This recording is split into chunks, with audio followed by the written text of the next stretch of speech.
3 6/10 plus 1 8/10. In previous videos in this series, I demonstrated how base 10 blocks can be used flexibly to represent any of the place values. For this example of adding decimals, I'll use flats to represent the ones or wholes, rods for tenths, and units for hundredths.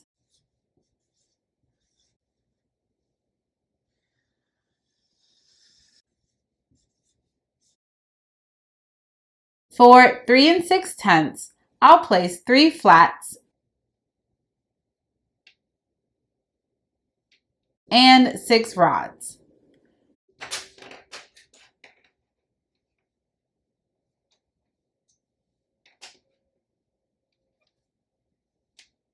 For 1 8/10, I'll add 1 flat and 8 rods.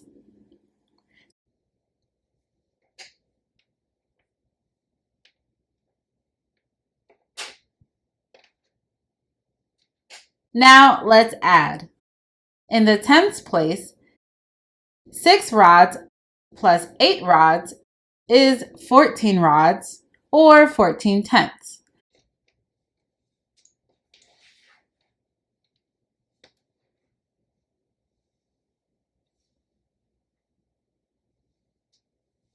With the blocks, I'll regroup 10 rods into 1 flat or 10 tenths into 1 whole.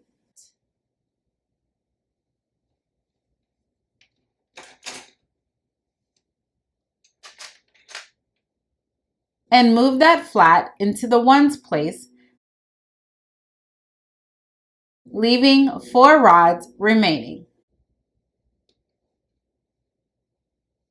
To connect this strategy to a written method, I'll also record it on paper.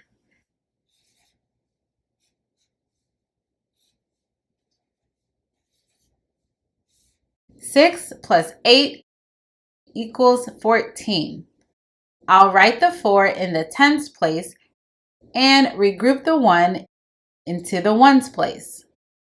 Now in the ones place, there are 3 flats plus 1 flat plus the regrouped flat, which equals 5.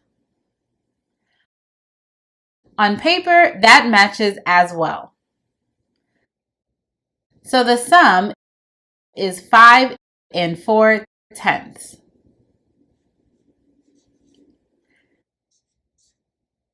Notice how each regrouping step with the blocks lines up perfectly with the written method. This makes the connection clear between what's happening with the manipulatives and what's happening on paper. And if you want to practice these kinds of problems yourself, I created a practice video set with 20 problems using base 10 blocks. Each one walks you through the problem step by step so you can pause, try it, and follow along. You can find the link in the description below this video.